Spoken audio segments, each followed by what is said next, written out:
All right.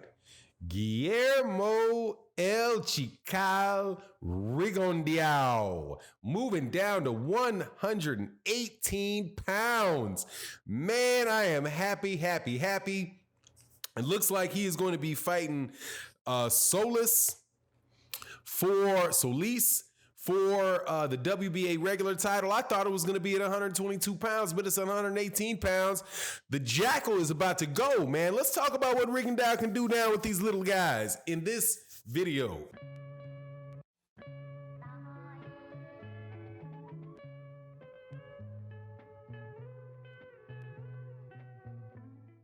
All right, welcome back to the channel, subscribers. If you are not subscribed, please subscribe and hit the bell icon so you can be notified when we release more videos. Also, thank you so much to everybody in the Patreon, in the live stream community. Make sure you're there Saturday, 8 a.m. Central Standard Time for OG Boxing Talk with myself, Blood Boxing, KQKC Boxing, Curtis Anderson, and Trap House Boxing. All right, let's get into this, man. Guillermo Rigondeaux is fighting for a championship, a regular championship, a WBA regular championship. Excuse me. WBA regular championship against a cat named Liborio Solis for the vacant WBA World Bantamweight title. Now, as y'all know, I'm old. So every once in a while, because I always refer, every once in a while, I just miss something that's obvious. And the weight classes, I always refer to classes by the pounds, right? I don't always refer to them by the names. I say 115 pounds, 118, 122, 126, 130, 135, 147. Right? I always refer to them in the pounds. I don't refer them necessarily in the names. Bantamweight, super bantamweight. Bantamweight is 118 pounds. Super bantamweight is 122 pounds. Guillermo Rigondeaux, when I heard that Guillermo Rigondeaux was fighting for the bantamweight title, it just skipped I didn't realize that he was fighting for the 118 pound title. He's not fighting for the 122 pound title, which tells you Guillermo Rigondeaux was at the weight class he's for the first time in his career at the weight class he's supposed to fight in. I am so happy, man. I am a big fan of Guillermo Rigondeaux. Guillermo Rigondeaux has been fighting at 122 pounds, but you can see how this guy fights, that his size, that he's not a 122 pound fighter. He's a 118 pound fighter. Now, there's another guy that just moved down to 118 pounds that had a lot of success, that had good success, won a belt at 118 pounds after he had moved, I do believe, all the way up to 126, and that's Nonito Donaire. The difference between Nonito Donaire and Guillermo Rigondeaux is that Nonito Donaire is a bigger guy, significantly bigger than Guillermo Rigondeaux. He was a big 118 pounder that moved to 122 pounds.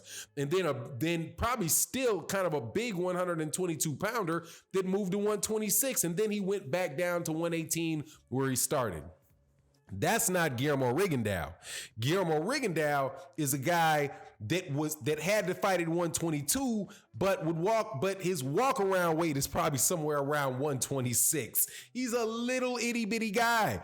And when you saw him fight in the face off against Vasily Lomachenko, you could definitely see how small he was, man. It was like he was staring at the middle of Lomachenko's chest, and he weighed in at with a sweatshirt, tennis shoes, two pairs of sweatpants, and still came in somewhere around 126 pounds, man.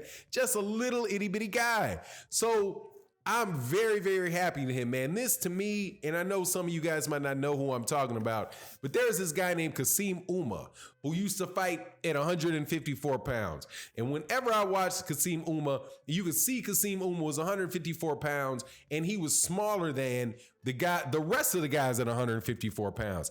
He was a very tough fighter, right? Very, I liked Kasim Uma a lot. Kasim Uma winds up losing, fighting a good fight, but up at 160 pounds, winds up losing to Gennady Golovkin. But the whole time I was thinking, man, if somebody would give Kasim Uma a fight at 147 pounds, some of these guys at 147 pounds will be in a lot of trouble. That's what the deal is with Guillermo Rigondeaux. Guillermo Rigondeaux always had to fight bigger guys. If you look at some of the fights that he's had with guys like the Japanese guy who knocked down Guillermo Rigondeaux, and Guillermo Rigondeaux got up and broke his jaw, right? Broke his jaw, won the fight. Look at the size difference between that Japanese guy and Guillermo Rigondeaux. Look at the size difference between Guillermo Rigondeaux and Nonito Donaire. The size difference between Guillermo Rigondeaux and what is the guy that took the dive when Guillermo Rigondeaux hit him in the chin? Luis Flores. All of these guys were significantly taller, significantly bigger guys who are moving down from like 126, and down to 122. Or in the case of guys like the Japanese guy, that he probably could have been fighting at 130 pounds, but with the weigh-in situations that you have in boxing, was fighting down there at 122. I think that this is absolutely beautiful for him. I think, and especially if you looked at the last fight that he had against Ceja, a lot of people were really worried about Guillermo Rigondeaux because they were like, look, man, if Guillermo Rigondeaux fights people like he fought his last fight, that's going to be that could be a lot of trouble for him, because in the last fight that he had, he stayed in the pocket. He took more shots than you usually see him taking. He didn't have his usual footwork moving around. But now he clocked this dude and wound up knocking him out, because Guillermo Rigondeaux is a very, very powerful, very, very crisp left hand man. His shot will break your jaw. He's an expert at breaking your jaw and hurting you. I mean, as far as like his power, pound for pound power, single punch power, one of the best in boxing without a doubt.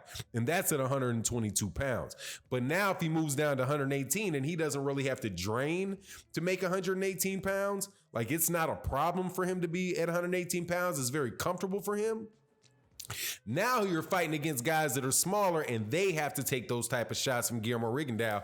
I expect to see a whole bunch of people laid out on their backside, even though Guillermo Rigondeaux is an older fighter. So, I mean, to me, I think this is excellent news for Guillermo Rigondeaux.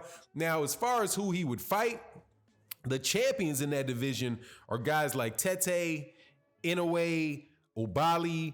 And then there is, of course, probably the real monster of that division, not monster in a way monster of that division, but the guy that's kind of like the sleeper in that video is the guy in that division is Luis Neri out of Mexico, the guy that beat Shinseika, who knocked out Yamanaka, beat up Yamanaka, but then tested positive for performance-enhancing drugs, and as a result is permanently banned or indefinitely banned from fights in Japan.